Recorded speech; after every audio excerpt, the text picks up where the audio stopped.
अगला जो special rule है वो देखो, स्पेशल रूल है मॉडल ऑक्सिलरी वर्ब का ही रूल है। मॉडल ऑक्सिलरी वर्ब रहेगा एक्टिव में, मॉडल ऑक्सिलरी वर्ब। इसके पहले हम लोगों ने क्या देखा था, मॉडल ऑक्सिलरी वर्ब था और मेन वर्ब था। तो मॉडल ऑक्सिलरी वर्ब बी लगा दिया हमने, वर्ब की थर्ड फॉर्म हो गया। यहाँ पे एक्टिव में ऐसा नहीं है, यहाँ पे क्या है देखो, मॉडल ऑक्सिलरी वर्ब तो रहेगा ही, इनमें से कोई है। एक्टिव में हैव भी है और यहाँ ऑलरेडी वर्ब थर्ड फॉर्म में दिया हुआ है, तो और भी आसान हो गया। ये भी दिया हुआ है और भी आसान हो गया। ये जो खाली हैव दिया है ना, जो नया है, इसे ही चेंज करके डालना है हैव बीन। क्या डालना है, हैव बीन। बाकी देखो मॉडल ऑक्सिलरी वर्ब है ही, मेन वर्ब थर्ड फॉर्म में है ही, हैव है ही, क्या लगाना था, सिर्फ बीन लगाना है। तो बताओ खाली बीन याद नहीं होगा? अगर बीन अगर याद नहीं होगा तो फिर एग्जाम क्यों दे रहे हैं आप लोग, मत दीजिए। देखिए we must have respected our elders, ठीक है। तो यहां देखिए, यहां मस्ट मॉडल ऑक्सिलरी वर्ब है, हैव ऑक्सिलरी वर्ब है, और हैव के बाद तो आपको पता ही होता है हैव और हैज के बाद हमेशा वर्ब थर्ड फॉर्म में आती है। यहाँ सब में हैव होगा, मॉडल ऑक्सिलरी के बाद हैज का इस्तेमाल नहीं होता है, ठीक है। तो we must have respected our elders, तो क्या करना है, देखिए आवर एल्डर्स आ गया, पता है। और ये बाई, यहाँ पे बाई अस लिखने की जरूरत नहीं है। हमारे बड़ों का आदर कौन करते हैं, हम ही लोग तो करते हैं। तो बाई अस अंडरस्टूड है ना, ये जो फ्रेज है ये अंडरस्टूड है। क्या है, अंडरस्टूड है, तो इसकी जरूरत नहीं है। तो क्या हो जाएगा, आवर एल्डर्स। देखिए मस्ट हैव रेस्पेक्टेड, सब कुछ सेम होगा। देखिए मस्ट भी है, हैव भी है, रेस्पेक्टेड भी है। बताओ कुछ भी चेंज है नहीं ना, सिर्फ क्या लगा है, सिर्फ एक नया वर्ड लगा है, बीन, हो गया। Our elders must have been respected, खत्म। सिर्फ बीन आपको याद रखना है कि मॉडल ऑक्सिलरी वर्ब के साथ अगर हैव और वर्ब की थर्ड फॉर्म है तो केवल हैव और वर्ब की थर्ड फॉर्म के बीच बीन को लगा देना है। ये ऑप्शन में ढूंढिए, आपको आवर एल्डर्स और बाई अस ढूंढने की जरूरत नहीं है। आपको ढूंढने की जरूरत है वो सेंटेंस जिस सेंटेंस में बीन है। मैं आपको लिख के देता हूं कि अगर आप चारों ऑप्शन देखोगे ना तो केवल एक ही ऑप्शन ऐसा मिलेगा जहां बीन मिलेगा। तो बाकी आपको यह भी चेक करने की जरूरत नहीं है कि मस्ट हैव और रेस्पेक्टेड है कि नहीं है, क्योंकि वो तो होगा ही। लेकिन बीन अगर नहीं होगा तो आप तो आंसर नहीं दे पाओगे। तो उस ऑप्शन को ढूंढो जहां केवल बीन दिया हुआ, आपका हो गया आंसर। मैं बता रहा हूं तरीका, 3 से 4 सेकंड में आंसर निकालने का। क्या कहते हो आप? वीडियो को बस लाइक कर दिया करो, कमेंट कर दो। You could have written the letter, आप लेटर लिख चुके होते हैं। अब देखो यहां पे कुड दिया हुआ है, मॉडल ऑक्सिलरी वर्ब, हैव दिया हुआ है और हैव के बाद वर्ब की थर्ड फॉर्म। आपको ये तीनों तो आएगा ही आएगा ऑप्शन में। खाली आपको क्या ढूंढना होगा ऑप्शन में, ये ढूंढना होगा कि किस ऑप्शन में हैव और रिटेन के बीच में क्या लिखा हुआ है, बीन लिखा हुआ है, वो आपका आंसर हो जाएगा। तो आंसर हो गया द लेटर, कुड सेम है, हैव सेम है, रिटेन सेम है, खाली नया वर्ड क्या लगा, बीन, और यू क्या हो गया, बाई यू। क्योंकि लेटर किसने लिखा, ये एक स्पेसिफिक चीज है, तो आपको बताना होगा बाई यू, ये अंडरस्टूड नहीं होता है। यहां देखिए he will have solve, will है, हैव है, वर्ब की थर्ड फॉर्म है। तो क्या देखना है, हैव और सॉल्व के बीच में बीन है कि नहीं, तो है, आंसर हो जाएगा। खाली ऑप्शन देखो। आप एग्जाम में पूरा सेंटेंस बनाओगे, फिर ऑप्शन में चेक करोगे, फिर तो आपका एग्जाम ओवर हो जाएगा। फिर तो आपको एग्जाम देने की बिल्कुल जरूरत नहीं है। मैं वैसे तो मेरी वीडियो आपके लिए नहीं है, आप फिर रट्टा मार के एग्जाम दो। यहां अगर देख रहे हो तो सिर्फ 2 से 3 सेकेंड्स लगेंगे बंधु। 2 से 3 सेकंड में आपका एग्जाम जो है निकल, मैंने जो क्वेश्चन जो है ना क्रैक होने लगेगा। एग्जाम तो निकलना ही है। मैंने कहा था आपको कि 120 से लेके लगभग 130 तक की मार्क्स की गारंटी है अगर आप सारी वीडियो फॉलो कर रहे हैं तो। The sums will have been solve by him, he must have done the work, that work must have been done by him, है ना, been. We ought to have love और, ये बहुत इंपॉर्टेंट सेंटेंस है। Our neighbours ought to have same है, loved भी same है, खाली बीन लगा दिया। तो ये था मॉडल ऑक्सिलरी के साथ जब भी हैव हो तो उसे हैव बीन करना है, बाकी सब सेम होगा। ऑप्शन देख के आंसर आ जाएगा, ठीक है। चलिए अगले स्लाइड में चले। अगला स्लाइड है special rules for passive voice. यहाँ पे हम लोग मॉडल ऑक्सिलरी वर्ब नहीं, ऑक्सिलरी वर्ब देखेंगे। ऑक्सिलरी वर्ब वो वर्ब होते हैं जिसे हेल्पिंग वर्ब कहते हैं, और ये मेन वर्ब को उसका कुछ एडिशनल सेंस और एडिशनल मीनिंग देने में हेल्प करता है। मेन वर्ब को उसके टेंस को क्रिएट करने में, टेंस को एक्सप्लेन करने में मदद करता है हेल्पिंग वर्ब। जैसे कि is, am are, were, was, has, have, had और एटसेट्रा। एक्टिव कैसा होगा देखिए, ऑक्सिलरी वर्ब दिए रहेंगे। ध्यान से देखिएगा बच्चों, बहुत इंपॉर्टेंट है। देखो ये क्लास जो है ना, ध्यान से देख लो, समझ लो। ऑक्सिलरी वर्ब रहेंगे, ठीक है। उसके बाद रहेगा टू, और उसके बाद अब जब टू रहेगा ना, कभी कभी भी टू रहता है, और टू के बाद अगर कोई मेन वर्ब आता है, टू के बाद कोई भी अगर मेन वर्ब आता है तो हमेशा फर्स्ट फॉर्म में आएगा। जान के रखो, इसे इन्फिनेटिव वर्ब कहते हैं। इसे क्या कहते हैं? Infinitive verb. इन्फिनेटिव स्टोन नहीं, ये एवेंजर की फिल्म नहीं है ना। तो टू प्लस वर्ब की फर्स्ट फॉर्म आती है। तो देखो एक्टिव कैसा रहेगा? ऑक्सिलरी वर्ब होगा, माने इनमें से कोई एक, टू रहेगा और वर्ब की फर्स्ट फॉर्म होगा। तो देखो पैसिव में क्या करेंगे? ऑक्सिलरी वर्ब जैसे था वैसे ही रहेगा। ये हो सकता है कि ईज के जगह एम हो जाए, एम के जगह आर हो जाए, पर ईज के जगह वाज या वेर नहीं होगा। वाज होगा तो वेर हो जाएगा, वेर हो तो वाज हो जाएगा, हैज होगा तो हैव हो जाएगा, हैव होगा तो हैज हो जाएगा। ये हो सकता है, पर टेंस चेंज नहीं होगा। ऑक्सिलरी वर्ब सेम रहेगा। अब देखो यहाँ टू प्लस वर्ब का फर्स्ट फॉर्म था, टू भी रहेगा, है ना। चेंजेस खाली क्या होगा? टू के बाद लग जाएगा बी, और बी के बाद पता है आपको वर्ब की थर्ड फॉर्म आती है। पैसिव में वर्ब की थर्ड फॉर्म आती है, बहुत ही आसान है। देखो यहाँ पे I am to write a letter, मुझे एक लेटर लिखना है। अब मुझे बताओ, देखो ये एम, बताओ ये ऑक्सिलरी वर्ब है, टू के साथ वर्ब का फर्स्ट फॉर्म कौन सा है? इन्फिनेटिव वर्ब है। बोलो मिला? मिला? तो आपको पता है ना, अगर आपको दिख जाए ऑक्सिलरी वर्ब टू और वर्ब का फर्स्ट फॉर्म, तो आपको खाली क्या खोजना है? वो ऑप्शन ढूंढने हैं जहां पे टू के बाद क्या लिखा हो, टू के बाद क्या लिखा हो बी, और राइट क्या हो? रिटन। राइट क्या हो? रिटन। और देखो I am to write a letter, a letter is, a letter से आई में एम लगता है ना, पर अ लेटर में तो एम नहीं लगेगा, इज लगेगा। और प्रेजेंट टेंस ये भी है, ये भी है। अ लेटर इज, टू था यहां भी टू है, बी लग गया नया, और राइट क्या हो गया? रिटन। आई क्या हो गया? बाय मी। बताओ क्या दिक्कत है? बताओ बताओ क्या दिक्कत है? कोई दिक्कत वाली बात नहीं है। दिक्कत वाली बात होगी हम, है ना, इतने सारे एग्जांपल्स दे रहे, कैसे समझ में नहीं आएगा? I am to write a letter, a letter is to be written by me. तो यानी आपको वो देखना है जहां पे लिखा हुआ है टू बी रिटन, ठीक है ना। Option A, option B, option C, option D, कोई एक ही मिलेगा जहां पे लिखा होगा। आसान होते हैं एग्जाम में क्वेश्चन, बशर्ते आपने बेसिक सीखा हो। He is to read the Bhagavad Gita, देखो इज है ऑक्सिलरी वर्ब, टू के बाद वर्ब की फर्स्ट फॉर्म है इन्फिनेटिव वर्ब। तो आपको खाली क्या ढूंढना है कि ऑक्सिलरी, देखिए भगवद गीता फर्स्ट में आ गया ना, तो ये तो सिंगुलर है, भगवद गीता इज होगा ही। इसके बाद टू ढूंढना है, बी ढूंढना है, और रीड का third form read. Read, red, read होती है फर्स्ट फॉर्म, सेकेंड फॉर्म पढ़ते हैं रेड, थर्ड फॉर्म पढ़ते हैं रीड, ठीक है ना। तो देखिए इज टू बी रीड, ये आपको जिस ऑप्शन में मिलेगा वो आपका आंसर हो गया। देखिए भगवद गीता सिंगुलर है, इज लगा, इज है, इज लगा, टू यहाँ था यहाँ भी है, रीड यहाँ पे था, थर्ड फॉर्म रीड हो जाएगी, और बी लगाना है नया, ही क्या हो गया? By him. My sister was two by a necklace, was है, यहाँ भी वाज होगा, टू है यहाँ भी टू होगा, बाई है, बॉट हो जाएगा वर्ब की थर्ड, बीच में क्या लग जाएगी? बी। माई सिस्टर यहाँ आ गया, बाई माई सिस्टर, और नेकलेस शुरू में आ गया, वाज यहाँ भी था सिंगुलर में, या वाज यहाँ भी होगा। हैज़ देखो है, टू के साथ वर्ब की फर्स्ट फॉर्म है परचेज, तो देखो has a set of books, singular है ना, बुक्स तो बहुत सारे हैं पर सेट तो एक ही है, सिंगुलर है, तो हैज़ लगा, टू है तो टू लगा, परचेज है तो थर्ड फॉर्म क्या हो गया? परचेज्ड, खाली बीच में क्या लगा ये? तो टू बी परचेज्ड किस ऑप्शन में है? ढूंढिए, आंसर हो जाएगा। They had to play cricket, देखो हैड है, टू के साथ वर्ब की फर्स्ट फॉर्म है, तो आपको क्या ढूंढना है? हैड तो रहेगा ही, क्या हो जाएगा? To be played. क्या ढूंढना है? Had to be played. क्या ढूंढना है? Had to be played. देखो किस ऑप्शन में है, जिस ऑप्शन में होगा वो आपका आंसर हो गया। आई होप आपको समझ में आ गया होगा, ठीक है। चलो आगे बढ़ते हैं। अब आते हैं special rules for passive voice. ये वो सेंटेंस है जो किससे शुरू होते हैं? ये सेंटेंस वो सेंटेंस है एक्टिव के जो बहुत ही इंपॉर्टेंट है, देयर से शुरू होते हैं। किससे शुरू होते हैं? देयर से। यहाँ क्या होता है? देयर होता है, देयर के बाद ऑक्सिलरी वर्ब जो मैंने कहा is, am, are, was, were, have, has, had, उसके बाद एक नाउन आती है, और टू है तो टू के बाद वर्ब की क्या आएगी? First form. ये इसका कंस्ट्रक्शन है। जैसे कि there is no money to buy, देखो शुरुआत देयर से हुई, ऑक्सिलरी वर्ब मांगा है या ऑक्सिलरी वर्ब है, नाउन मांगा है, देखो मनी है, टू के साथ वर्ब की फर्स्ट फॉर्म, देखो टू के साथ वर्ब की फर्स्ट फॉर्म। यानी ऐसा सेंटेंस, ये ऐसा सेंटेंस है जहां लास्ट में देखना टू के साथ वर्ब की फर्स्ट फॉर्म आएगी, टू के साथ वर्ब की फर्स्ट फॉर्म आएगी, टू के साथ वर्ब की फर्स्ट फॉर्म आएगी।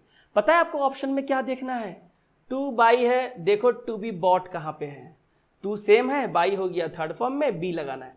टू गेन है, क्या देखना है, टू बी गेन्ड कहाँ पे है। टू प्ले है, क्या देखना है, टू बी प्लेड कहाँ पे है। टू डू है, क्या देखना है, टू बी डन कहाँ पे है। बाकी तो सेम है, there is no money, there is no money, there is nothing, there is nothing, there is time, there is time, there is nothing, there is nothing. ये मेन है last का। बस ये ऑप्शन में ढूंढो, आपका आंसर हो जाएगा। तो ये था देयर से शुरू होने वाले सेंटेंस। बहुत ही ईजी है, यानी ईजी पीजी है, कोई टेंशन वाली बात नहीं है। चलो आगे देखते हैं। आगे है, ये है वो सेंटेंस जो शुरू होते हैं, इससे पहले वाला हमने क्या देखा, देयर से शुरू होने वाला सेंटेंस। और ये क्या है, ये है it is time. It is time से शुरू हो रहा है, वो देयर शुरू हो रहा था, ये इट इज टाइम से। कभी कभी इट इज से भी शुरू होता है। और यहाँ भी देखो टू है और टू के साथ वर्ब की फर्स्ट फॉर्म है, यानी हम लोग जितने भी अभी पैसिव कर रहे हैं ना, टू वाला देख रहे हैं, इन्फिनिटिव वर्ब वाला देख रहे हैं, ठीक है। और इसके बाद क्या आती है, ऑब्जेक्ट आती है कि नहीं। देख लो कंस्ट्रक्शन तो यही है। ओके, अब करें क्या, देखो it is time to prepare for the examination. देखो इट इज टाइम, यहाँ भी है इट इज टाइम, है ना। उसके बाद क्या है, टू प्रिपेयर, टू के साथ वर्ब की फर्स्ट फॉर्म, और फॉर द एग्जामिनेशन। अब इसे हम लोग करें कैसे, पैसिव। इट इज टाइम यहाँ भी था, इट इज टाइम यहाँ भी होगा। देखो इट इज टाइम, कोई चेंज नहीं है। उसके बाद फॉर के साथ ऑब्जेक्ट आ जाएगा, यानी जो लिखा है ना फॉर द एग्जामिनेशन, जो लास्ट में है ऑब्जेक्ट के पोजीशन पे है, ऑब्जेक्ट के पोजीशन पे है। ये इट इज टाइम के बाद यहाँ फर्स्ट में आ जाएगा, it is time for the examination. तो कुछ नया वर्ड तो नहीं डाला हमने, जो सेंटेंस में ऑलरेडी आपको अवेलेबल है, एग्जिस्ट करते हैं, बस उनका प्लेस चेंज हो गया। फॉर के साथ जो भी लास्ट तक दिया हुआ है उसे इट इज टाइम के बाद बीच में डाल देना है। आपको सिर्फ एग्जाम में ये देखना है कि जो टू वर्ब है ना, टू के साथ वर्ब की फर्स्ट फॉर्म से इन्फिनिटिव वर्ब कहते हैं, उसे देखो टू बी प्रिपेयर्ड। टू तो सेम है, प्रिपेयर्ड थर्ड फॉर्म में है, बी लगना है। टू लर्न है, लास्ट में देखो टू बी लर्नड है कि नहीं। टू डू है, आप देखो टू बी डन है कि नहीं। और टू प्ले है, आप देखो टू बी प्लेड है कि नहीं। बाकी तो आसान है, क्योंकि तुम मुझे बताओ कि अगर टू प्ले अगर लास्ट में आ रहा है तो ये जगह खाली हो गया, ये जगह खाली हो गया तो यहाँ लग जाएगा फॉर, और ये बैडमिंटन इधर खिसक जाएगा, टू प्ले इधर खिसक जाएगा। टू डू को अगर यहाँ ले आएंगे टू बी डन, तो ये जगह खाली हो गया, यहाँ क्या हो जाएगा फॉर, और ये आवर वर्क जो है यहाँ खिसक जाएगा। यहाँ टू लर्न दिया है, ये अगर लास्ट में टू बी लर्नड होगा तो ये जगह खाली हो गई, यहाँ क्या होगी फॉर होगी। फ्रेंच यहाँ खिसक जाएगा, है कि नहीं। बोलो कितना आसान है, कितना आसान है। मैं मेहनत कर रहा हूँ, आप भी करिए, सारा सब कुछ समझा रहा हूँ, सारे वॉइस आज क्लियर हो जाएंगे, वॉइस में कुछ बाकी नहीं रहेगा, ठीक है ना। ये सिर्फ टेट के लिए ही नहीं, आप अगर SBI PO, UPSC, RBI, grade B, LIC AAO, WBCS कोई भी एग्जाम दे रहे हो, सबके लिए है। तो ये ना सोचे कि सिर्फ WB टेट या CTET के लिए ही है, इनके लिए तो है ही। बहुत बेसिक से सवाल आएंगे यहाँ पे, पर एडवांस लेवल के क्वेश्चन बाकी एग्जाम्स में आते हैं, ठीक है। तो हर चीज़ की तैयारी मैं करा दे रहा हूँ आपके लिए।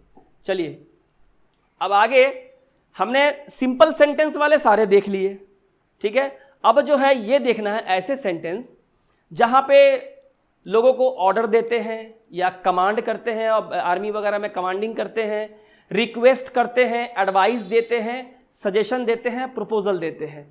ऐसे सेंटेंस बहुत इंपॉर्टेंट होते हैं और एग्जाम में यहाँ से आने के चांसेस तो बहुत ज़्यादा हैं, 90 to 95% चांसेस है इस टॉपिक से आएगा। तो इम्पेरेटिव का मतलब होता है, कहते हैं ना, it is imperative that you go to school today. देखो मैं एकदम बोल रहा हूँ तुमको, ये ऑर्डर है कि तुम्हें स्कूल जाना ही है। तो इम्पेरेटिव में ना सेंस ही ऐसा होता है कि इससे order, command, request, suggestion, advice और प्रपोजल जैसे जो भाव होते हैं ये व्यक्त होते हैं, है ना। तो ये बहुत ही इम्पॉर्टेंट है, ये बहुत ही इम्पॉर्टेंट है, ठीक है। चलो पढ़ते हैं इसको ठीक से, है ना, बहुत मज़ा आएगा। तो देखो सबसे पहले देखते हैं ऑर्डर और कमांड। कोई सेंटेंस इम्पेरेटिव में है, मैंने इम्पेरेटिव सेंटेंस से कैसे पहचानते हैं, ये हमेशा वर्ब से शुरू होता है। किससे शुरू होता है, वर्ब से। जैसे शट द डोर, दरवाज़ा बंद करो। अब ये ना बोलने वाले के फीलिंग के ऊपर डिपेंड करता है कि उसने कैसे बोला है। शट द डोर ऑर्डर हो गया, कमांड हो गया। शट द डोर रिक्वेस्ट हो गया, पोलाइटनेस हो गया। दोनों में डिफरेंस है, लेकिन अगर कुछ मेंशन नहीं है तो हम इन्हें ऑर्डर या कमांड ही मानेंगे, क्योंकि अगर ये रिक्वेस्ट होता तो लिखता kindly shut the door, please shut the door, तो वो रिक्वेस्ट की कैटेगरी में आता। देखिए शट क्या है, वर्ब है, मेन वर्ब, ये हो गया ऑब्जेक्ट। तो इंपेरेटिव सेंटेंस जो होता है वो वर्ब से शुरू होता है, ऑब्जेक्ट से खत्म होता है, कुछ नहीं होता है। Shut the door, bring me a glass of water, ठीक है, इस तरह से don't touch the naked wire, don't plug the flower, post, सारे जो दो पहले जो वर्ड है वो सारे क्या है, वर्ब है। तो शुरू होते हैं वर्ब से, कमांड है। पैसिव कैसे बनाएंगे, जब इसको पैसिव करेंगे ना, सबसे पहले क्या लगाना है, लेट। उसके बाद जो ये ऑब्जेक्ट था ना, ये डोर, ये आ जाएगा लेट के बाद, ठीक है। और ये जो वर्ब है ये अंत में आएगा, लेकिन इसके पहले बी लगेगा। और आपको पता है जैसे ही बी लगता है हमें वर्ब की थर्ड फॉर्म लगानी पड़ती है। यही तो सिखाता आ रहा हूं ना, पैसिव में तो बिना वर्ब के थर्ड फॉर्म को तो बनेगा नहीं, ठीक है। तो देखो शट द डोर, तो सबसे पहले क्या आया, देखो ध्यान से, लेट। उसके बाद क्या आना है, ऑब्जेक्ट, तो देखो यहां आ गया द डोर, है ना। अब ये वर्ब को अंत में लाना है ना, तो पहले बी लगा दो और उसके बाद वर्ब जो शट है इसकी थर्ड फॉर्म। अब जो शट होता है ना, इसकी फर्स्ट फॉर्म भी यही होती है, सेकेंड फॉर्म भी यही होती है और थर्ड फॉर्म भी यही होती है। Present form, past form, past participle, इसी के साथ पुट भी यही होता है। ऐसे वर्ब को ना पुट टाइप वर्ब कहते हैं, put type, put put put, shut shut shut, cut cut cut, thrust बोल दो, थ्रस्ट थ्रस्ट थ्रस्ट, ऐसे जो होते हैं ना वर्ब, इनके फॉर्म कभी चेंज नहीं होते हैं, ठीक है। तो ये हो गया। Bring me a bottle of water, बताओ ब्रिंग यहाँ पे वर्ब है ना, अब बॉटल ऑफ वाटर क्या है, ऑब्जेक्ट है। तो बताओ किससे बनेगा, लेट आएगा पहले, लेट के बाद क्या आना है, आपको पता है वर्ब लास्ट में आएगी तो ये बंदा उधर खिसक जाएगा, तो लेट के बाद आ गया let a bottle of water, है ना। और ब्रिंग क्या हो जाएगा, ब्रिंग की थर्ड फॉर्म क्या होती है, ब्रॉट, और उसके पहले क्या लगानी है, हमें बी लगाना है। तो बताओ, यानी आपको ये देखना है, उस ऑप्शन को देखना है जिस ऑप्शन में शुरू में लेट है और लास्ट में बी ब्रॉट है। यानी शुरू में देखना है लेट और लास्ट में देखना है बी के साथ वर्ब की थर्ड फॉर्म। जिस ऑप्शन में होगा वो ऑप्शन आपका आंसर, और गारंटी है एक ही ऑप्शन में होगा। आप देख लो, सारे एग्जाम से क्वेश्चन उठा के देख लो। Don't touch the naked wire, अब यहाँ पे डोंट क्या है, डोंट टच ये वर्ब हो गया, द नेकेड वायर हो गया ऑब्जेक्ट, किसे नहीं छूना है, नंगी तार को नहीं छूनी है। पहले क्या बनेगा, लेट से, लेट के बाद आएगा ऑब्जेक्ट द नेकेड वायर, ठीक है, ये नॉट होगा। अब देखो यहां फर्क ये है कि यहाँ पे डोंट है। अब डोंट तो हम लिख नहीं सकते क्योंकि टच हमको लिखना है, टच की थर्ड फॉर्म क्या हो जाएगी, टच्ड, वर्ब की थर्ड फॉर्म।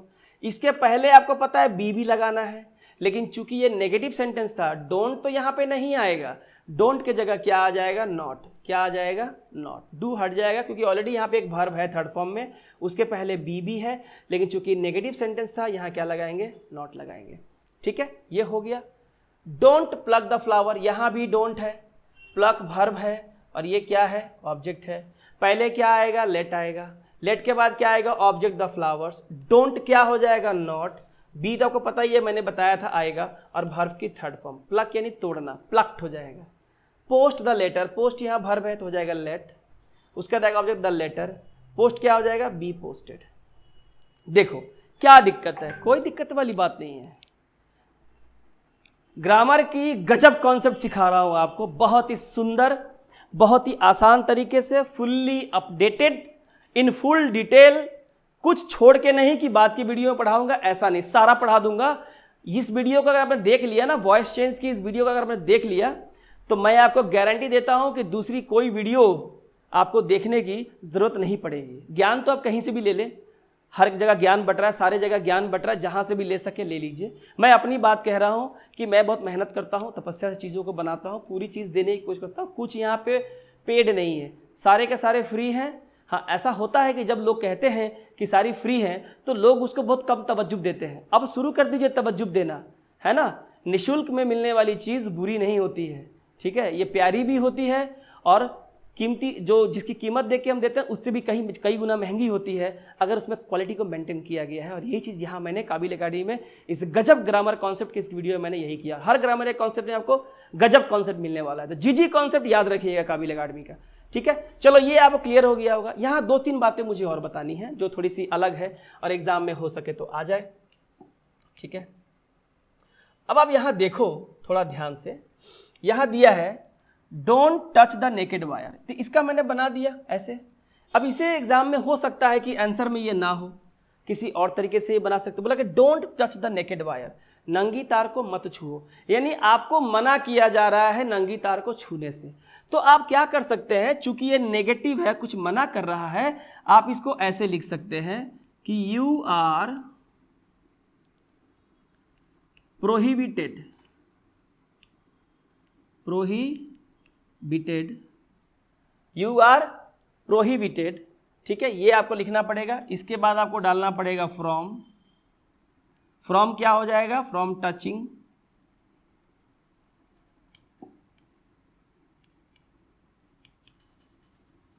दी नेकेड वायर, ठीक है।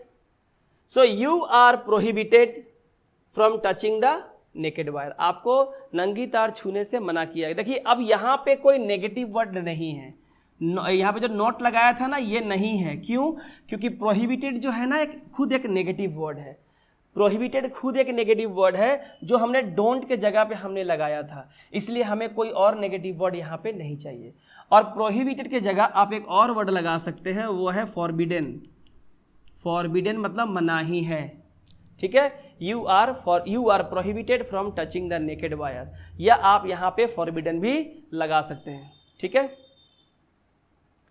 यू आर ये भी लिख सकते हैं, you are forbidden to touch the naked wire भी लिख सकते हैं, ठीक है। तो एग्जाम में ऐसा भी हो सकता है, तो ध्यान दे जहां भी डोंट है वहां पे अगर ऐसा नहीं दिया है लेट से इंपेरेटिव में, तो यू आर प्रोहिबिटेड या यू आर फॉरबिडन भी लिखा हो सकता है। आई होप क्लियर हो गया होगा। तो हम लोग अब आगे बढ़ते हैं अपने स्लाइड नंबर 14 में। स्लाइड नंबर 14 में क्या है, देखिए इंपेरेटिव सेंटेंस ही है, हमने ऑर्डर और कमांड देख लिया। अब हम लोग जो देखने वाले हैं वो ऑर्डर और कमांड तो हमने सीख लिया, अब जो सीखेंगे स्टूडेंट्स सीखेंगे वो है हमारा एडवाइस, यानी किसी को सलाह देना, ठीक है। तो सलाह, अगर सलाह दिया हुआ है तो पढ़ के आपको, ये भी वर्ब से ही शुरू होता है, लेकिन पढ़ के आपको लगेगा कि ये ना तो कमांड की कैटेगरी में आता है और ना ही ऑर्डर की कैटेगरी में आता है, ठीक है। जैसे देखिए अगर एडवाइस दिया हुआ है तो पैसिव में क्या होगा, पहले आएगा पैसिव सब्जेक्ट, क्या आएगा, पैसिव सब्जेक्ट, यानी कि जो ऑब्जेक्ट है एक्टिव में उसे पैसिव में क्या बनाना है, सब्जेक्ट बनाना है। 3 नंबर को 1 नंबर लेके आना है, यहां आपको लगाना होगा शुड बी, और आपको पता है ना बी के बाद हम वर्ब की थर्ड फॉर्म लगाते हैं। आइए देखते हैं, help the poor and the needy, गरीब और जरूरतमंदों की मदद करें। अब बताओ ये कोई ऑर्डर दे सकता है क्या, कोई कमांड कर सकता है, नहीं ना, एडवाइस करता है कि हमें गरीब और जरूरतमंदों की मदद करनी चाहिए।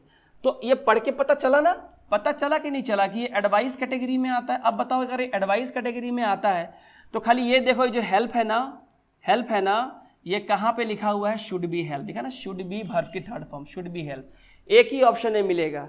गांठ बांध लो, ये आज एक ही ऑप्शन में आपको मिलेगा, बस आंसर मारो, आगे निकलो, सबसे आगे निकलोगे, रेस में सबसे आगे रहोगे और जीतोगे, पूरी गारंटी है काबिल एकेडमी की और जीजी कॉन्सेप्ट की। तो देखिए the poor and the needy first में आ गया, the poor and the needy, क्या करना है, ऑब्जेक्ट बन गया सब्जेक्ट, बस इसे ही ध्यान देना है। हेल्प है ना, शुड बी हेल्प्ड, लव है ना, शुड बी लव्ड, रेस्पेक्ट है ना, should be respected, sorry respect ये हो जाएगा रेस्पेक्टेड, बस यही तो करना है। बताइए बच्चों क्या दिक्कत है, कोई दिक्कत है, पढ़ाने का तरीका और पढ़ने का सलीका सही होना चाहिए, ठीक है। चलो अब आगे देखते हैं रिक्वेस्ट। रिक्वेस्ट कैसे पता चलता है, रिक्वेस्ट प्लीज, काइंडली, है ना, जब ऐसे कुछ वर्ड्स होते हैं तब समझ जाते हैं कि ये प्लीज और काइंडली, देखिए कि ये रिक्वेस्ट है। तो जब भी प्लीज और काइंडली आपको मिल जाए, जैसे कि यहाँ देखिए प्लीज, काइंडली, प्लीज, इन्हें यूज नहीं करना है पैसिव में, इनके जगह क्या यूज करना है, यू आर रिक्वेस्टेड टू, क्या यूज करना है, यू आर रिक्वेस्टेड टू, और टू के बाद आपको पता है वर्ब की फर्स्ट फॉर्म आती है, ये पैसिव है, लेकिन यहाँ वर्ब की थर्ड फॉर्म नहीं, चूंकि टू लगा दिया हमने फर्स्ट फॉर्म आएगी, बी लगाएंगे तो थर्ड फॉर्म, और क्या आएगी, ऑब्जेक्ट, खत्म। देखो please give me your pen, request है ना, कृपया करके मुझे अपनी कलम दो, तो प्लीज के जगह पे क्या होगा, यू आर रिक्वेस्टेड टू, यहां तक सेम होगा। और देखो गिव है, सेम है, यानी हम ये कहें कि प्लीज को हटा दो, यानी अगर मैं सीधी सीधी भाषा में ये कहूं, एक काम करो सिर्फ प्लीज को यहां से हटा दो और खाली क्या डाल दो, यू आर रिक्वेस्टेड टू, बाकी सब सेम, बाकी सब सेम। देखो you are requested to give me your pen, give me your pen, kindly post this letter, you are requested to post this letter, please sit down, you are requested to sit down, to post this letter, to give me your pen. बताओ क्या दिक्कत है, क्या दिक्कत है? Video को like कीजिए, जो भी देख रहे हैं वीडियो को लाइक कीजिए, आगे और मज़ा आने वाला है। ठीक है, सारे कॉन्सेप्ट सीख रहे हैं, बढ़िया से सीख रहे हैं, ढेरों एग्जाम्पल दे रहा हूँ। ठीक है, चलो हमने एक ऑर्डर कमांड देखा, हमने एडवाइस देखा, हमने रिक्वेस्ट देखा। ठीक है, अब चलो हम लोग देखते हैं इम्पेरेटिव अभी बाकी है। लेट टाइप सेंटेंस, लेट से शुरू होने वाले इम्पेरेटिव सेंटेंस, और ये बहुत इंपॉर्टेंट है, mark my words, these are very very important. और एग्जाम में आ गए और अपने काबिल एकेडमी के स्टूडेंट हैं, आपने जीजी कॉन्सेप्ट देखा है, गजब ग्रामर कॉन्सेप्ट देखा है वॉइस चेंज का, आप कर लोगे, आपके लिए तो हलवा है। ठीक है, मैं बना के दे रहा हूँ, चम्मच में डाल के दे रहा हूँ, मुंह में खिला भी दे रहा हूँ। अब आप मुंह ही नहीं खोलोगे तो नाक में तो जाएगा ही। ठीक है, लेट टाइप सेंटेंस देखते हैं। लेट से शुरू होने वाले जो सेंटेंस होते हैं, या तो उनसे हम कोई सजेशन देते हैं, कोई सुझाव, या कोई प्रपोजल यानी प्रस्ताव देते हैं। दोनों में ह्यूज डिफरेंस है, सुझाव अलग चीज़ है, प्रस्ताव अलग चीज़ है। ठीक है, देखो let me solve this problem. अब देखो यहाँ पे लेट से शुरू है, और याद रखो एक चीज़ हमेशा याद रखो कि जब भी लेट यूज़ होगा, लेट के बाद जो प्रोनाउन आएगा ना, वो हमेशा ऑब्जेक्टिव केस में होगा। किस केस में होगा? ऑब्जेक्टिव। ये जो प्रोनाउन है, नाउन की जगह जो इस्तेमाल करते हैं अपना he, she, it, I, you, we, they, हमेशा ऑब्जेक्टिव केस में होगा। जैसे आई है ना, ये सब्जेक्टिव केस है, इससे सेंटेंस शुरू होते हैं। मी होता है ऑब्जेक्टिव केस, इनसे सेंटेंस खत्म होते हैं। ये वर्ब के बाद आते हैं, वर्ब के बाद आते हैं। ठीक है, वी है तो हो जाएगा अस, ठीक है ना, दे है तो क्या हो जाएगा, देम, यू तो यू ही रहेगा, ये चेंज नहीं होता है, शी है क्या हो जाएगा, हर हो जाएगा, है कि नहीं। तो इस तरह से जो है चीज़ें चलती हैं। ठीक है, लेट मी सॉल्व, देखो लेट के बाद मी है, आई का objective case me, let me solve this problem, चलो मुझे ये समस्या समाधान करने दो, सुझाव दे रहा है, प्रस्ताव भी बोल सकते हैं इसको। इसे कैसे पैसिव करेंगे, अब ध्यान से देखो, लेट यहां भी है, लेट यहां भी रहेगा, ध्यान से देखिएगा, लेट यहां भी है, लेट यहां भी रहेगा। सेकेंड स्टेप, आपका वर्ब कौन है, सॉल्व, और वर्ब के बाद जो है वो क्या है, ऑब्जेक्ट। ऑब्जेक्ट यहाँ कौन है, दिस प्रॉब्लम, ये आ जाएगा लेट के बाद। ये कहाँ आ जाएगा, लेट के बाद, लेट दिस प्रॉब्लम, दूसरा स्टेप हो गया। उसके बाद ये जो सॉल्व है ये हो जाएगा बी सॉल्व, यानी बी के बाद वर्ब की थर्ड फॉर्म आएगी, बी के बाद वर्ब की थर्ड फॉर्म, और ये मी क्या हो जाएगा, बाई मी, वहाँ भी मी था यहाँ भी मी लग गया, बाई मी। यानी सबसे पहले लेट को लेट रखा, ऑब्जेक्ट को मैंने यहाँ ले आया, लेट दिस प्रॉब्लम, सॉल्व हो गया बी सॉल्व बाई मी। यानी आपको वो ऑप्शन ढूंढना है लेट वाले में जो लेट से शुरू है, तो लेट से ही पैसिव होगा, शुरू में लेट ही होना चाहिए, और जो भी वर्ब दिया हुआ है वो बी के साथ थर्ड फॉर्म में चला गया हो, है ना, बी के साथ थर्ड फॉर्म में चला गया हो। क्लियर, तो ये हुआ। आओ चलो और देख लेते हैं। Clear, let her sing a song, her क्या है, शी का ऑब्जेक्टिव केस, तो लेट है तो यहाँ भी लेट। ऑब्जेक्ट कौन है, अ सॉन्ग, तो देखो यहाँ आ गया लेट अ सॉन्ग। सिंग क्या हो जाएगा, बी के साथ थर्ड फॉर्म में चला जाएगा, संग, और हर क्या हो जाएगा, बाई हर, हो गया। तो यानी आपको सिंग को क्या खोजना है, बी संग, जिस ऑप्शन में होगा और लेट होगा आपका आंसर हो गया। और क्या बाकी क्या देखना है, भाड़ में जाए। Late us discuss the matter, तो लेट यहां भी होगा यहां भी होगा, द मैटर ऑब्जेक्ट है यहां होगा, डिस्कस क्या हो जाएगा, be discussed, let the matter be discussed. यहां बाई अस लिख भी सकते हैं, नहीं भी लिख सकते हैं, क्योंकि ये अंडरस्टूड है यहां पे, क्योंकि मैटर हम ही लोग डिस्कस करने वाले हैं। मैटर अगर डिस्कस करना है तो कम से कम दो लोग चाहिए ना, तो यू या तो यू तो नहीं, अस होगा, बाई अस होगा।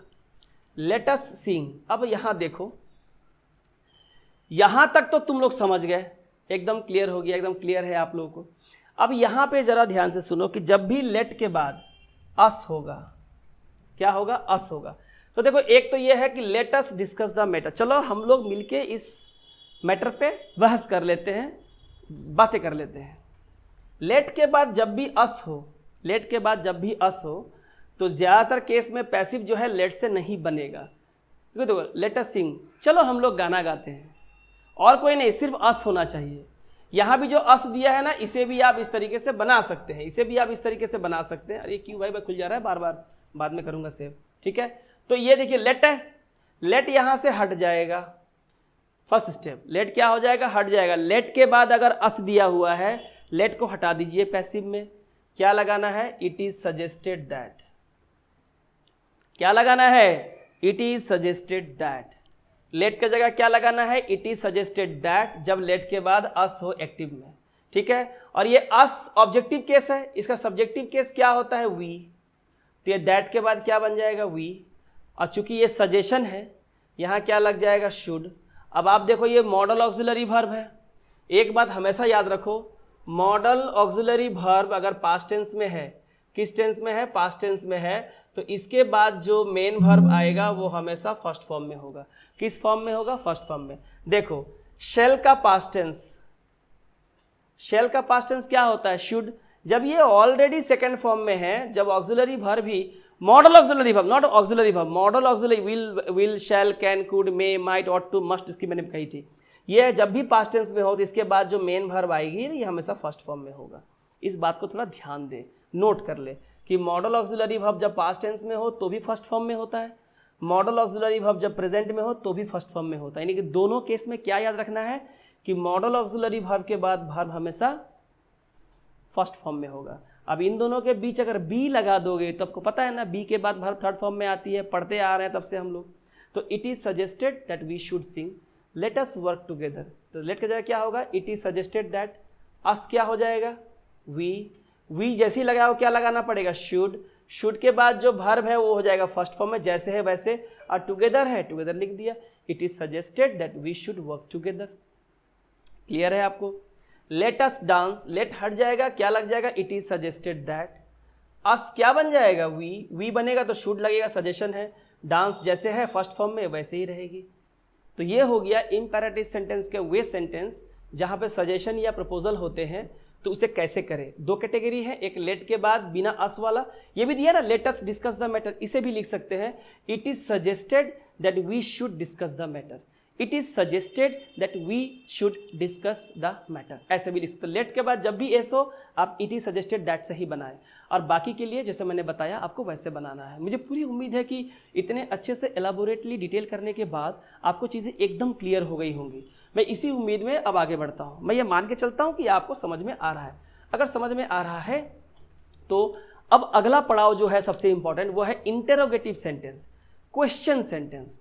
एक्टिव क्वेश्चन में हो तो पैसिव भी क्वेश्चन में ही बनेगा, पर कैसे बनेगा बहुत इंपॉर्टेंट है।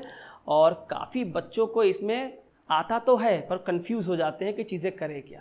तो छोटा सेंटेंस हो या बड़ा दोनों कर लेंगे, लेकिन इसे करने से पहले आपको ये समझना है बच्चों की इंटरोगेटिव सेंटेंस होते कितने तरह के हैं। क्वेश्चन दो तरह के होते हैं कि येस नो, जिन सवालों का जवाब आप हाँ या ना बोल के देते हैं या सर को हिला के देते हैं, ठीक है।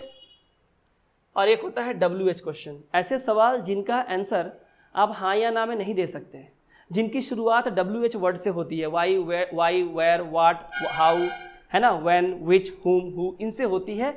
इन सवालों के जवाब केवल हाँ या ना में नहीं होते। अगर पूछूंगा वेयर डू यू लिव, आप कहाँ रहते हो, आप बोलोगे हाँ ना नहीं चलेगा। वेयर डू यू लिव का आंसर को देना पड़ेगा, I live in old Hashimara, है कि नहीं, I live in Kolkata, I live in Delhi, wherever you live you have to speak it out because the question is in WH form, okay?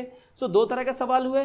तो जो yes no question होते हैं उसे कैसे पहचाने, देखो WH क्वेश्चन को तो आसानी से पहचान लेते हैं, इनका शुरुआत जो है WH वर्ड से होता है। पहला दो अक्षर WH है ना, WH हाउ, ये WH होता है, ये सवाल पूछने के काम में आता है। तो ये हो गया WH क्वेश्चन, सीधी सी बात है। और जो yes no क्वेश्चन होते हैं इनमें WH वर्ड देखो नहीं होते हैं, इनमें क्या होते हैं, ऑक्सिलरी वर्ब या model auxiliary verb, auxiliary verb या मॉडल ऑक्सिलरी वर्ब से शुरू होते हैं। और लास्ट में क्वेश्चन मार्क तो ऑफ कोर्स कंपलसरी है, क्वेश्चन सेंटेंस में क्वेश्चन मार्क नहीं होगा तो कहाँ होगा, ठीक है। ये दोनों कैटेगरी आपको समझ में आ गई। तो अब हम ये पढ़ेंगे कि इंट्रोगेटिव सेंटेंस में इन्हें कैसे पैसिव करते हैं और WH क्वेश्चन को कैसे पैसिव करते हैं, ठीक है। चलो अब अगला देखते हैं। देखो दोनों पार्ट मैंने अलग अलग कर दिया, एकदम मक्खन की तरह समझ में आ जाएगा, ध्यान से देखना, जो बेसिक किए थे वही है, ठीक है। चलो यहाँ देखो येस नो क्वेश्चन। पहला सवाल है does he right a book, क्या सवाल है बच्चों? आपके स्क्रीन पे देखो सारे ध्यान से। Does he right a book? क्या वो एक किताब लिखता है? अब देखो शुरू में WH वर्ड तो है नहीं, डज है। डज क्या है? ऑक्सिलरी वर्ब है। पहला पहचानो कि येस नो है कि WH, तो येस नो है, येस नो है। दूसरा काम ये है, पहला स्टेप है, जो फर्स्ट स्टेप है वो ये देखना कि भाई येस नो है या WH, तो पहचान लिया आपने येस नो है। सेकेंड स्टेप है टेंस पहचानना। क्या पहचानना? टेंस। मैंने कहा था ना कि वर्ब जब भी फर्स्ट फॉर्म में हो या उसके साथ एस या ईएस हो तो किस टेंस में होता है? प्रेजेंट इंडिफिनिट टेंस में होता है। आपको तो मैंने शुरू में बताया था।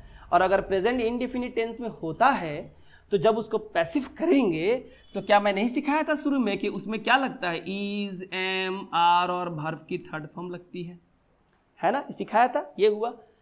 अब देखो क्या करना है, अब एकदम आसान हो गया। देखो क्वेश्चन मार्क यहाँ भी है, क्वेश्चन मार्क यहाँ भी है, तो भैया याद रखो एक्टिव अगर क्वेश्चन में हो तो पैसिव भी क्वेश्चन में बनेगा। तो उन ऑप्शंस को तो पहले ही आउट कर दो जिन ऑप्शन में क्वेश्चन मार्क नहीं है, अब काम आसान हो जाएगा। अच्छा, दूसरा, मान लो आपको येस नो क्वेश्चन करना नहीं आता है, आता था, भूल गए, एग्जाम में एकदम भूल गए, अब वहां से डूबने वाले हो, कैसे निकलेंगे? हम हैं सहारा देने के लिए। गजब कॉन्सेप्ट है ग्रामर का काबिल एकेडमी का। देखो काबिल एकेडमी के गजब ग्रामर कॉन्सेप्ट से आप कभी भी नहीं डूबोगे। कैसे? देखो मैं सिंपल एग्जांपल देता हूं। आपने पता कर लिया ना कि किस टेंस में है? प्रेजेंट इंडिफिनिट टेंस में, पता चल गया सबको। तो अब आप बताओ क्या करेंगे? आपको ये तो पता है ना कि अगर ये प्रेजेंट इंडिफिनिट टेंस में है तो जब इसको पैसिव करेंगे तो इज, एम, आर तो लगेगा ही, साथ में क्या लगेगा? वर्ब की थर्ड फॉर्म। तो आप ऑप्शन ढूंढो ना, आप उस ऑप्शन को ढूंढो। यहां देखो अब बुक है ना, ये फर्स्ट में आएगा, तो अब बुक में क्या लगता है? सिंगुलर है, इज लगेगा। तो आप ढूंढो किस ऑप्शन में इज है और वर्ब की थर्ड फॉर्म है। आप देख लेना, आपको एक ही ऑप्शन है मिलेगा। WB टेट का लेवल इतना ही है, बहुत सिंपल है। मैं जो कह रहा हूं वैसा ही होगा। 15 साल का अनुभव बोलता है, अपने आप में बोलता है, ठीक है ना? इसलिए इतना कॉन्फिडेंस है यहाँ खड़े होकर आपको हम लेक्चर दे पा रहे हैं, समझा पा रहे हैं। अगर वो ढूंढ लिए, आपका आंसर आ गया, लास्ट में क्वेश्चन मार्क, बाकी कुछ भी हो जाए, जिस ऑप्शन में होगा वही आपका आंसर होगा, ठीक है? चलो फिर भी मैं आपको सिखा देता हूं कि चीजें बनती कैसे हैं। देखो सबसे पहला स्टेप, क्वेश्चन सेंटेंस है तो क्वेश्चन में ही बनेगा, और क्वेश्चन सेंटेंस येस नो सवाल हो या WH क्वेश्चन हो, सेंटेंस की शुरुआत हमेशा वर्ब से होती है। किससे होती है? WH वर्ड होगी तो शुरू में WH वर्ड आएगा, लेकिन उसके बाद तो आएगा तो वर्ब ही ना। लेकिन WH वर्ड को अगर हटा दे तो वर्ब से शुरू होती है, ठीक है? ऑक्सिलरी वर्ब से, याद रखिएगा, ऑक्सिलरी वर्ब से शुरू होगी या मॉडल ऑक्सिलरी वर्ब से शुरू होगी क्वेश्चन सेंटेंस। तो देखो लास्ट में क्वेश्चन मार्क है तो शुरू में वर्ब चाहिए, वो कौन होगा? इज, एम या आर, क्योंकि डज हमका प्रेजेंट इंडिफिनिट टेंस में है। तो देखो इज होगा ना एम, क्योंकि आई में एम लगेगा, सिंगुलर में इज लगेगा, सिंगुलर सब्जेक्ट में, अब प्लूरल में आर लगेगा। अब देखो यहाँ ऑब्जेक्ट कौन है? अब बुक। ऑब्जेक्ट कौन है? अब बुक। ये कहाँ आएगा? फर्स्ट में। लेकिन ये फर्स्ट में तो नहीं आएगा क्योंकि क्वेश्चन सेंटेंस है तो वर्ब से बनेगा। चूंकि ये अब बुक सिंगुलर है, क्या है बच्चों? ध्यान से देखिए, सिंगुलर है तो सिंगुलर में क्या लगाएंगे? इज लगाएंगे। तो क्या हो गया? Is a book. उसके बाद क्या आएगी? वर्ब की थर्ड फॉर्म। राइट दिया हुआ लिखो ना, रिटन। और ये ही क्या हो जाएगा? By him. ये तो आउट हो जाएगा। डस का काम था ये बताना कि भाई मैया किस टेंस में हूं, वो बता दिया, उसका काम खत्म, वो घर गए हो, तो आंसर हो गया। अब बुक के हिसाब से यहाँ इज लगा, इज अ बुक। राइट हो गया रिटन, ही हो गया बाय हिम, खत्म। क्या करना है? ही, बाय हिम, अ बुक, यहां आ गया। दो ही चीज तो याद रखना है आपको, इज और रिटन। बताओ क्या करना है इसमें? कुछ नहीं करना। आगे देखो, आगे देखो। Was the doctor operating on the patients? ठीक है, तो सबसे पहले क्या करेंगे? पहले टेंस पहचानेंगे। देखो येस नो क्वेश्चन तो है क्योंकि शुरू में ऑक्सिलरी वर्ब है। अब देखो यहाँ पे वाज है और वर्ब के साथ आईएनजी है। तो आपको पता है ना कि जब वाज और वोर हो और वर्ब में आईएनजी हो तो उसे कौन सा टेंस कहते हैं? उसे कहते हैं पास्ट कंटिन्यूअस टेंस। क्या कहते हैं? पास्ट कंटिन्यूअस टेंस कहते हैं। तो ये पास्ट कंटिन्यूअस टेंस है। तो मैंने क्या सिखाया था कि पास्ट कंटिन्यूअस टेंस में जब पैसिव करते हैं तो वाज और वेयर यहाँ भी होता है, पैसिव में भी होता है। वीडियो के शुरुआत में ही किया था, देख ले एक बार। वाज और वेयर होता है, प्लस क्या लगता है? चूंकि ये कंटिन्यूअस टेंस है तो बीइंग लगेगा, याद है आपको, और वर्ब की थर्ड फॉर्म तो आनी है। तो बताओ ये था, ये आपको पता है, खाली क्या याद रखना है? बीइंग लगाना है। वीडियो के शुरुआत में मैंने बताया था, यहाँ रिवीजन हो जा रहा था। अब वो सेंटेंस ढूंढो, वो ऑप्शन ढूंढो जहां वाज और वेयर के साथ बीइंग लगा हो और V3। आप खाली बीइंग ढूंढोगे ना, एक ही ऑप्शन नहीं मिलेगा, एक ही ऑप्शन नहीं मिलेगा, ठीक है। चलो फिर भी मैं आपको समझा देता हूं करना कैसे है। अब वाज होगा या वेयर, वाज लगता है सिंगुलर सब्जेक्ट के साथ, वेयर लगता है प्लूरल सब्जेक्ट के साथ। या अब यहाँ वर्ब को ऑब्जेक्ट कौन है, द पेशेंट्स, पेशेंट्स बहुत सारे रोगी हैं। द पेशेंट से तो सेंटेंस शुरू नहीं होगा ना, क्वेश्चन वर्ब से ही शुरू होगा। अब चूंकि द पेशेंट्स प्लूरल है, क्या है बच्चों, प्लूरल है, इसलिए यहाँ क्या लग जाएगा, वोर। तो वोर द पेशेंट्स, क्या लगेगा, बीइंग। देखो बीइंग यहाँ आया। वर्ब की थर्ड फॉर्म एग्जामिन, यहाँ क्या था, एग्जामिनिंग था। Was the doctor, oh sorry operating था, इसको हटा दो, इसे क्या कर दो, ऑपरेटेड, क्या कर दे, ऑपरेटेड। तो वोर the patients being operated, the doctor क्या होगा, बाय द डॉक्टर। बताओ ये तो था, द पेशेंट था, है कि नहीं, ऑपरेटिंग ऑन हटा दो यहाँ से, तो खाली क्या लगाया हमने, वोर और पेशेंट्स। बहुत ही आसान है। चलो आगे देखते हैं। Have you betrayed me, have है, यस नो सवाल है, और वर्ब के साथ थर्ड फॉर्म है। तो हैव और वर्ब के साथ अगर थर्ड फॉर्म है तो आपने क्या पहचाना कि ये प्रेजेंट परफेक्ट टेंस है। तो प्रेजेंट परफेक्ट टेंस होने से पैसिव में क्या लगेगा, हैज और हैव वहाँ भी था, पैसिव में भी रहेगा। आपको सिर्फ क्या रखना है कि बीन लगता है और वर्ब की थर्ड फॉर्म, ये भी आपको पता है। तो ये पता है, रहता है, ये भी आपको पता है। देखो दोनों दिया हुआ है, हैव भी दिया है, वर्ब की थर्ड फॉर्म दिया है। आपको केवल वो ऑप्शन ढूंढना है जहाँ बीन हो। जिस ऑप्शन में होगा वो ऑप्शन आंसर मारिए ना, आगे निकलिए, क्या चेक करिए, कुछ चेक करने का जरूरत नहीं है। अगर एक ही ऑप्शन में बीन दिया हुआ है तो आपको नहीं पता कि बीन तो होना ही पड़ेगा, चाहे कुछ भी हो जाए, जमीन आसमान फट जाए, बीन तो होना पड़ेगा। एक ही ऑप्शन में है, बाकी मत देखो, अंधे होकर चिक मार के आगे निकल जाओ, कोई रोकने वाला नहीं है आपको। हाँ, दो ऑप्शन में बीन दिया हो तो चेक करने की जरूरत है। तो देखो यहाँ मी है, मी फर्स्ट में आएगा तो क्या बन जाएगा, आई, और आई में क्या लगता है, हैव, भले ही सिंगुलर है लेकिन इसमें हैव लगता है, तो हैव आई। आपको पता है बीन लगेगा, ये देखो बीन, वर्ब की थर्ड फॉर्म यहाँ भी थी, सेम उतार दो, और यू क्या हो जाएगा, बाई यू, क्वेश्चन मार्क, खत्म। Will nobody help the beggar, will है और वर्ब की फर्स्ट फॉर्म है, फ्यूचर इंडिफिनिट टेंस है। फ्यूचर इंडिफिनिट टेंस को जब पैसिव करते हैं तो क्या लगता है, विल या शैल के साथ बी आएगा और वर्ब की थर्ड फॉर्म। तो क्या करना है, द बेगर यहाँ आ गया, इसमें लग गया विल, मैंने कहा था पैसिव में विल लगाना है। और चूंकि नोबडी है, मैंने अभी आपको बोला था नोबडी का इस्तेमाल नहीं होता है, नोबडी हट जाएगा, डोंट हट जाएगा, क्या लग जाता है, नॉट लग जाता है, ठीक है। और ऐसे बी लगता है ना, फ्यूचर इंडिफिनिट टेंस में होने से बी लगता है और वर्ब की थर्ड फॉर्म आती है। देखो कितना आसान है। Will the beggar not be help, will nobody help the beggar, will the beggar not be help, क्योंकि नोबडी के लिए नॉट आ गया, ये नहीं आएगा, अंडरस्टूड है।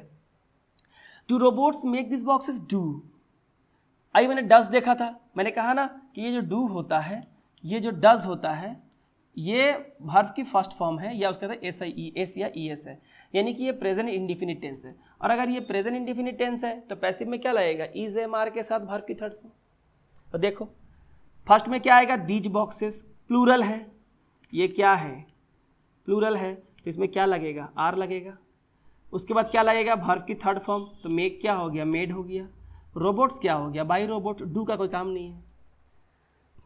Did he buy a book, did मतलब डू का पास्ट टेंस क्या होता है, डिड, यानी ये वर्ब की सेकंड फॉर्म है। वर्ब की सेकंड फॉर्म मतलब past indefinite tense. Past indefinite tense को पैसिव करने समय क्या लगाते हैं, हम लगाते हैं वाज लगाते हैं या वर्ड लगाते हैं और वर्ब की थर्ड फॉर्म लगाते हैं, ठीक है। यहाँ अ बुक है, यहाँ आ गया, शुरू में नहीं आएगा, शुरू में तो वर्ब आएगा, अ बुक सिंगुलर है, वाज हो जाएगा, बाई क्या हो जाएगा, थर्ड फॉर्म बॉट, और ही क्या हो जाएगा, बाई हिम, लास्ट में क्वेश्चन मार्क देना ना भूले। बस यही तो था येस नो क्वेश्चन। और अगर आपने येस नो क्वेश्चन अगर आपको समझ में आया है, इतने सारे एग्जाम्पल समझ में बिल्कुल आया होगा, मैं ये मान लेता हूं, तो WH क्वेश्चन कुछ नहीं है। क्यों कुछ नहीं है, आप बोलोगे सर क्यों कुछ नहीं है, क्योंकि सिर्फ इनके पहले खाली ये वर्ड लगा देना है, why, how, where, when, where, बस। बाकी यहां पर जो आपने किया 100% वही करना है। बताओ इजी हुआ ना। जब आप एक चीज सीखते हो तो दूसरा अपने आप लय पकड़ लेता है। चलो देख लेते हैं, एक समझा दूंगा, बाकी सब इजी है। Why does the teacher teach the children, अब ये वाई तुम भूल जाओ ना, डज देखो, यहां डज देखा था, does present indefinite tense. Passive में क्या लगेगा, इज एम आर के साथ वर्ब की थर्ड फॉर्म, ठीक है। तो यहाँ पे कौन है object, the children, the children यहाँ पे आया। चिल्ड्रन क्या है, बहुवचन, प्लूरल, क्या लगेगा, आर। यहाँ देखो वाई छूट गया है, मैं वाई लिख देता हूँ, खाली वाई लिखना है। आप वाई को अगर भूल जाओ तो ये इसमें क्वेश्चन नहीं हुआ, does the children teach the children, sorry does the teacher teach the children, ये इसमें क्वेश्चन नहीं हुआ, तो वाई से क्या मतलब है, वाई जहाँ है वही रह जाएगा, जैसा आपने यहाँ किया वैसा ही करना। मैं एक कर देता हूँ, वाई चिल्ड्रेन आ गया, यहाँ बहुवचन है, आर लगा क्योंकि ये प्रेजेंट इंडिफिनिट टेंस है, और प्रेजेंट इंडिफिनिट टेंस में आर, इज या एम के साथ वर्ब की थर्ड फॉर्म आती है। तो आर द चिल्ड्रेन, टीच क्या हो जाएगा, टॉट, और द टीचर क्या हो जाएगा, बाय द टीचर। शुरू में क्या लगाना है, why, why are the children taught by the teacher. और एक कर देता हूँ, when were you playing badminton, were और वर्ब में आईएनजी यानी पास्ट कंटिन्यूअस, पैसिव में क्या होगा, सेम रहेगा, वाज या वेर, प्लेइंग हो जाएगा प्लेड, और क्या लग जाएगा, बीइंग। कंटिन्यूअस टेंस के पैसिव में बीइंग लगता है। शुरू में व्हेन है, लिखो ना व्हेन। बैडमिंटन ऑब्जेक्ट है, बन जाएगा सब्जेक्ट, सिंगुलर है तो वाज लगेगा, प्लूरल होगा तो वोर। व्हेन वाज बैडमिंटन, चूंकि कंटिन्यूअस टेंस था पैसिव में बीइंग लगाना होगा। प्लेइंग चला जाएगा थर्ड फॉर्म में, थर्ड फॉर्म, और यू क्या हो जाएगा, बाय यू। बोलो क्या दिक्कत है, बताइए, देखिए क्या दिक्कत है, कोई दिक्कत नहीं है, कोई दिक्कत नहीं है, कोई दिक्कत है, कोई दिक्कत नहीं है, देखो ठीक है। तो ये था इंटरोगेटिव सेंटेंस, और इसके कुछ स्पेशल केसेस हैं जो मैं आपको बता देता हूं, जो बहुत ही ज़रूरी है, ठीक है। चलो ये हो गया, आगे देखते हैं। स्पेशल कॉन्सेप्ट, जीजी कॉन्सेप्ट, गजब ग्रामर कॉन्सेप्ट। यहां देखो दिया है, पहला दिया व्हेन ऑब्जेक्ट इज मिसिंग, और एक है वर्ब विथ टू ऑब्जेक्ट, वो दोनों यहां पे डाल दिया है मैंने, ये लास्ट टॉपिक है, ठीक है। देखो ऑब्जेक्ट मिसिंग का मतलब क्या होता है, जैसे मैं अगर यहां लिखता हूं आई राइट, मैं लिखता हूं, सवाल आता है क्या लिखता हूं, अगर मैं दे दूं आई राइट अ लेटर, तो देखो ये सब्जेक्ट हुआ क्योंकि ये काम कर रहा है, राइट कर रहा है, क्या कर रहा है, अ लेटर लिख रहा है, तो ये हो गया ऑब्जेक्ट। तो सवाल में, इंट्रोगेटिव सेंटेंस में जब ऑब्जेक्ट ही ना हो तब सेंटेंस कैसे बनता है, ये बहुत ट्रिकी है, इन्हें आपको ध्यान देना है, ठीक है। जैसे व्हाट डज शी राइट, वह क्या लिखती है, एक बात तो साफ है, डज, ठीक है, प्रेजेंट इंडेफिनिट टेंस है तो पैसिव में इज, एम, आर और वर्ब की थर्ड फॉर्म। और देखो राइट क्या क्या लिखती है, नहीं पता, ऑब्जेक्ट ही नहीं है, तो क्या करेंगे इसके लिए, जैसे वाट है वैसे ही लिखना है, वाट को ही मान लेना है सब्जेक्ट, और वाट अगर सब्जेक्ट है तो इज लगेगा, क्योंकि प्रेजेंट इंडेफिनिट टेंस है तो पैसिव में क्या लगेगा, इज, एम, आर, तो वाट में इज लगेगा। व्हाट इज, ये राइट यहां आ जाएगा, what is written, what does she write, what is written, और शी हो जाएगा बाय हर, यानी जो शी है ये चला गया लास्ट में बाय हर, कुछ नहीं, शी को हटा दो, डज तो हट गया ना, उसका काम था टेंस बताना, ये हट गया, शी नीचे आ गया, खाली हो गया ना, क्या बचा, वाट बचा और राइट, वाट बचा और राइट, डज हट गया ना टेंस बता के, शी चला गया यहाँ ना, तो वाट और राइट बचा ना, तो ये राइट हो जाएगा इज रिटन, क्योंकि डज प्रेजेंट टेंस में है तो पैसिव में इज, एम, आर तो लगेगा। व्हाट वेर यू स्पीकिंग, क्या बात कर रहे हो, क्या बात कर रहे हो नहीं पता, ऑब्जेक्ट मिसिंग है, वर्ब के बाद ऑब्जेक्ट मिसिंग है तो व्हाट व्हाट रहेगा। अब देखो वेयर है और वर्ब में आईएनजी है, पास्ट कंटिन्यूअस टेंस, तो पैसिव में क्या लगेगा, वाज और वेयर तो रहेगा ही, बीइंग लगता है और वर्ब की थर्ड फॉर्म आती है, तो व्हाट का व्हाट हो गया, व्हाट सिंगुलर है मैंने कहा था वाज। अब देखो ये जो यू है मैंने कहा था ना ये बाई यू हो जाएगा, तो खाली हो गया तो क्या होगा, व्हाट वाज स्पीकिंग, क्या होगा, बीइंग स्पीकिंग हो जाएगा spoken, what was being spoken by you. अब ये है ये, तो इसे ऐसे करना है विदाउट ऑब्जेक्ट वाला। अब आता है हु वाला सेंटेंस, जब सेंटेंस एक्टिव वॉइस क्वेश्चन हो लेकिन हु से हो, तो हु से आपको समझना पड़ेगा, इसे दो तरीके से बना सकते हैं। पहला है हु टॉट यू इंग्लिश, तो पहले तो टेंस पहचानो, ये कॉमन है हर जगह, बिना एक्टिव टेंस पहचाने तो नहीं होगा। टॉट, टॉट क्या होता है बच्चों, टीच है ना वर्ब की फर्स्ट फॉर्म, उसकी सेकेंड फॉर्म होती है, क्या होती है, सेकेंड फॉर्म होती है, ठीक है। तो अगर ये सेकेंड फॉर्म में है तो पास्ट टेंस में है, और पास्ट टेंस में होने से पैसिव में क्या लगता है, क्या लगता है पैसिव में बताइए, वाज और वेर के साथ वर्ब की थर्ड फॉर्म आती है, ठीक है। सब्जेक्ट अगर सिंगुलर हो तो वाज लग जाएगा, प्लूरल हो तो वोर लग जाएगा, और वर्ब की थर्ड फॉर्म तो कंपलसरी है, उसे क्या याद करें, वाज और वेर खाली याद करो। हु टॉट यू इंग्लिश, कौन तुम्हें इंग्लिश सिखाता है, तो ये आंसर होगा पहला तरीका, हु को पहले तो आप कर दे बाय हूम, किसके द्वारा, पैसिव में तो किसके द्वारा। और देखो मैंने कहा था ये पास्ट टेंस है तो वाज या वेयर लगेगा, तो यहाँ पे सब्जेक्ट कौन है, देखो ऑब्जेक्ट कौन है, ये वर्ब है ना, तो ये ऑब्जेक्ट हुआ, ऑब्जेक्ट ही ना बनता है शुरू में आके सब्जेक्ट, तो यू तो प्लूरल है, क्या लगेगा वॉर, यू यू रहेगा, टॉट हो जाएगा थर्ड फॉर्म में टॉट, और ये हो जाएगा इंग्लिश। एक तरीका ये हुआ by whom war you taught English, दूसरा तरीका है हु जैसे है उसको वैसे ही रहने दो। तो शुरू में लास्ट में आपको बाई लिखना पड़ेगा। जो आपने हु को बाई हुम किया, अगर आप नहीं करना चाहते हो तो हु लिखो और लास्ट में बाई लिखो, बाकी सब सेम। देखो where you taught English, where you taught English, कोई चेंजेस नहीं है। Who has stolen her book, तो हु को या तो बाई हुम कर दो, और अगर हु करोगे तो लास्ट में बाई करो, बाकी सब सेम। हैज़ है ना, और वर्ब की थर्ड फॉर्म है, प्रेजेंट परफेक्ट टेंस है, तो इसका पैसिव में क्या लगता है, हैज़ और हैव तो रहता है, बीन रहता है, वर्ब की थर्ड फॉर्म रहती है। तो क्या हो जाएगा, हु बाई हुम, हैज़ का हैज़ होगा क्योंकि हर बुक सिंगुलर है तो सिंगुलर में हैज़ लगता है, बुक्स होता तो हैव लगता। बाई हुम हैज़ हर बुक, क्या लग जाएगा, बीन, याद है ना, हैज़ और हैव का बीन लगता है, और वर्ब की थर्ड फॉर्म। आप खाली एग्जाम में इतना ही चेक करो ना कि बीन है कि नहीं, तो एक ही ऑप्शन ही मिलेगा। या लिख सकते हो हु और लास्ट में क्या लिखोगे, बाई। अब शुरू में same, who has her book been stolen by. तो ये था हु वाला सेंटेंस, दो तरीके से कर सकते हैं, और बिना ऑब्जेक्ट वाला। और जो लास्ट टॉपिक है, ठीक है, लेकिन द मोस्ट इंपॉर्टेंट टॉपिक है, वो है ऐसे वर्ब जिसके साथ दो ऑब्जेक्ट होते हैं। कितने ऑब्जेक्ट, दो। हमने अभी तक एक ही किया था, अब ये दो ऑब्जेक्ट क्या है, जरा समझो इसको बहुत ध्यान से, बारीकी समझो। द टीचर टॉट हर, अगर इतना लिख देते तो शिक्षक किसे पढ़ाते थे, हर को, तो हर कौन हुआ, पहला ऑब्जेक्ट।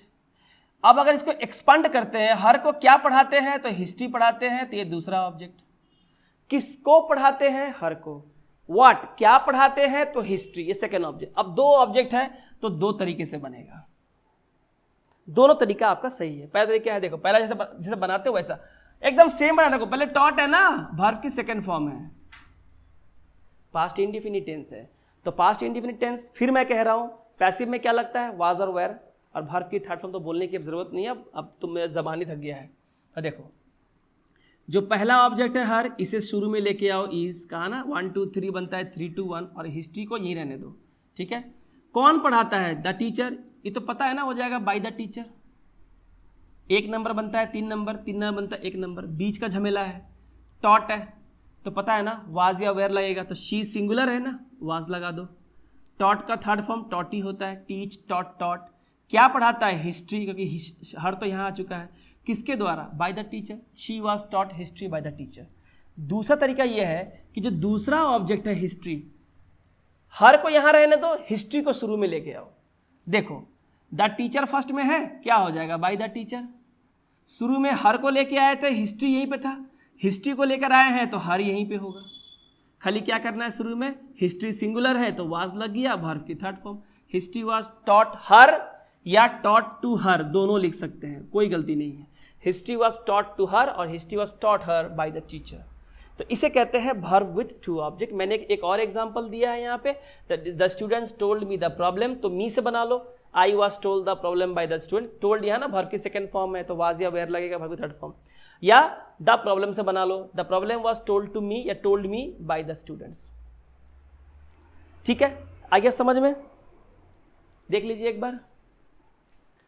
तो स्टूडेंट्स बताइए कैसा लगा आज का काबिल एकेडमी के द्वारा दिया गया आपका ये जीजी कॉन्सेप्ट, यानी गजब ग्रामर कॉन्सेप्ट। विश्वास कीजिए मैंने आपको जो यहाँ वॉइस सिखाया है सारे सिखा दिए हैं, कुछ बाकी नहीं है। कुछ एकाध तो कोई कितना भी पढ़ा ले, कुछ एकाध तो छूट ही जाता है, और कुछ तो स्टूडेंट से भी उम्मीद की जाती है कि उतना वो एडजस्ट कर लेगा। लेकिन मैंने यहाँ पे 99% से 100% मैंने कोशिश की सारे कॉन्सेप्ट को दुनिया भर के एग्जाम्पल से आपको समझाने का। 2 से 3 नंबर आपके WB टेट में आएंगे या सी-टेट में आएंगे, और बाकी एग्जाम में तो वॉइस चेंज से काफ़ी क्वेश्चंस आते हैं। खैर अभी आपको वो एग्जाम नहीं देना है, WB टेट को लेके सोचते हैं तो यहाँ से 2 से 3 नंबर आपके आ रहे हैं। कैसे निकालना है 2 से 3 सेकेंड में वो भी मैंने बताया। इसके क्वेश्चंस मैं अगली वीडियो में लेके आऊँगा। कैसे राजेश सर ने कहा था काबिल एकेडमी के गजब ग्रामर कॉन्सेप्ट में कि सवालों को 3 से 4 सेकेंड में तोड़ा आ सकता है, मैं प्रूव करके बताऊँगा। मैं आपको प्रूफ करके बताऊंगा कैसे तोड़ा जाता है, और आपको मज़ा भी आएगा। लेकिन वो वीडियो देखने से पहले आपको जिन्होंने ये वीडियो नहीं देखा है, पहले ये वीडियो देखें, फिर मेरे क्वेश्चन आंसर के सेशन को देखें, तो आपका बिल्कुल कॉन्सेप्ट जो है क्लियर हो जाएगा। तो मुझे पूरी उम्मीद है कि वीडियो आपने शुरू से अंत तक देखी होगी। नहीं समझ में आया तो बार बार देखिए, ठीक है, पूरी समझ में आएगी। मैं ये मान के चलता हूँ, अपने को कह देता हूँ कि हाँ सबको समझ में आया, मैंने पूरी शिद्दत पढ़ाया। वीडियो को ज़रूर लाइक कर दें, शेयर कर दें, कमेंट करके बताएं कैसा लगा आपको, या आपके कुछ सुझाव होंगे तो आप कमेंट में दें। हम सुझाव को देखेंगे और बेहतर करने की कोशिश करेंगे। पहली बार वीडियो पे आए हैं तो सब्सक्राइब कर लें, बेल नोटिफिकेशन प्रेस करें ताकि मेरी वीडियो की हर नोटिफिकेशन आपको मिल जाए। और एग्ज़ाम का प्रिपरेशन हो रहा है तो अगली वीडियो में आपसे मिलेंगे, तब तक रखें अपना ख्याल। बहुत बहुत धन्यवाद।